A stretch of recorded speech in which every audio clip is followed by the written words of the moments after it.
Hey,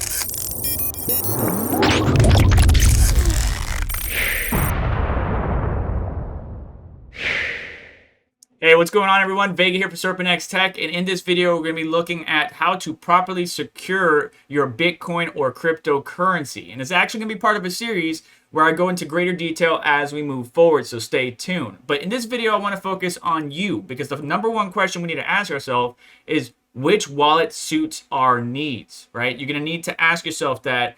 And it's very important because it really depends on what your needs are. For example, if you're a mobile user, you're always on the go, you're on your iPad, iPhone, Android, whatever it may be, and you like to go out shopping, want to quickly transact, swap crypto, whatever it is, so that way you can swipe your card and keep it moving, then mobile applications will obviously suit your needs. If you're one that's always on your desktop or laptop, there's all sorts of different wallets like full nodes, Electrum, even GUI-based wallets or graphic user interface wallets where you can see your portfolio, send and receive, do everything you need to right from that graphic user interface that may better suit your needs. And then there's the guy or lady that wants to be extra secure. Everything has got to be super secure. Well, then a hardware wallet or what's called cold storage, which includes hardware wallet and paper wallets, would be beneficial to them. However, there's pros and cons to everything. For example, say you have your hardware wallet, like we got the Ledger right here. There's all kinds of different hardware wallets. They come in various sizes. For example, this is about the size of a USB drive. The Trezor's a little bit bigger, and there's even hardware wallets that look like the size of a credit card, but maybe a little bit thicker.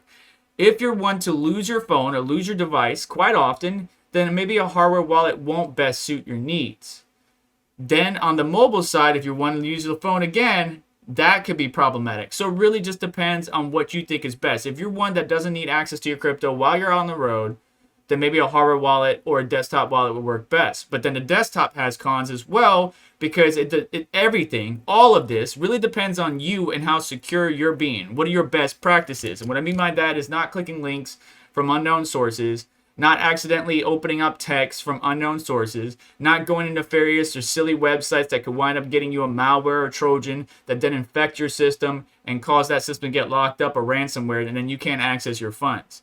Most devices will allow you the opportunity to back up your wallet. But more importantly, when you bump into these wallets, when you first download an application, whether it's on your desktop or mobile, one of the first things it should do is ask you to create the wallet, and it's going to give you either 12 or 24 words that you need to back up. This is called your seed phrase.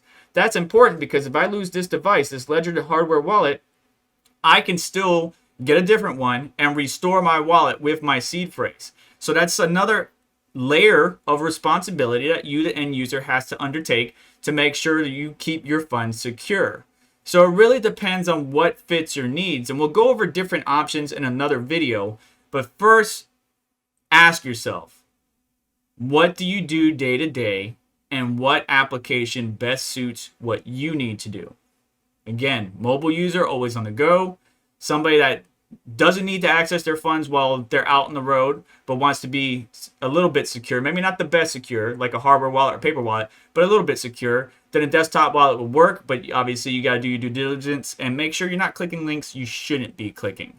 And then hardware wallets, as long as you don't lose the device or the seed phrase, you should be fine. But all of these wallets across various platforms should give you a seed phrase, allow you to control your private keys, and remember, not your keys, not your coins. So stay away from centralized exchanges unless you're willing to trade or going to initiate a trade fairly soon, and keep a good portion of your crypto safe and sound in your hands, not theirs.